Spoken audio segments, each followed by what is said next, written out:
नमस्कार, आप देख रहे हैं टीएनपी न्यूज। मैं हूं आपके साथ दीपिका ओझा। बचपन एक ऐसा खजाना जो एक बार बीत जाने के बाद दोबारा लौट कर नहीं आता। जितनी जल्दी बचपन बीतता है उतना ही मुश्किल होता है उसे भुला पाना, वो खेल कूद मौज मस्ती में इठलाना, जब न रोने की वजह होती है और ना ही हंसने का कोई बहाना होता है, बस अपनी ही धुन में मग्न एक अफसाना होता है। आज बाल दिवस के मौके पर चलिए हम आपको इसी से जुड़ी कुछ बातें बताते हैं। देखिए, 14 नवंबर यानी कि चिल्ड्रंस डे, एक ऐसा दिन जो सिर्फ और सिर्फ बच्चों को समर्पित होता है। दुनिया का सबसे सच्चा समय, सबसे अच्छे दिन और सबसे हसीन पल हमें सिर्फ और सिर्फ बचपन में ही मिलते हैं। बचपन खुशियों का वो पिटारा होता है जो कि सबसे अनमोल और सबसे अनोखा होता है, जब ना किसी चीज की परवाह होती है और ना ही किसी जिम्मेदारी का बोझ होता है। बस अगर कुछ होता है तो सिर्फ और सिर्फ मौज मस्ती और मजा।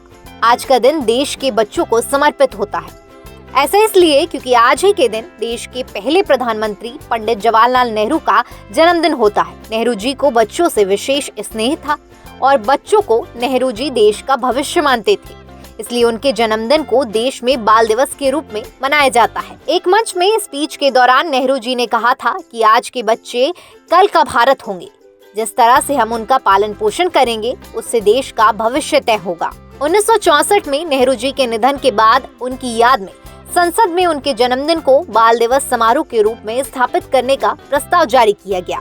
इससे पहले बाल दिवस 20 नवंबर को मनाया जाता था। बता दें कि चिल्ड्रंस डे के मौके पर बच्चों के लिए तरह तरह के इंतजाम किए जाते हैं। इस दिन स्कूलों में अपने पसंदीदा तरीके से बच्चे अपना फेवरेट डे मनाते हैं, जैसे कि डांसिंग, सिंगिंग, एक्टिंग और तरह तरह के कंपटीशन में भाग लेते हैं।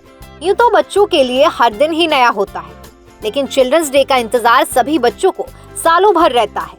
और हो भी क्यों ना, आखिर इस दिन बच्चों को खुश करने के लिए खास तैयारियां जो की जाती हैं। टीएनपी न्यूज की तरफ से देश के सभी बच्चों को चिल्ड्रंस डे की हार्दिक शुभकामनाएं।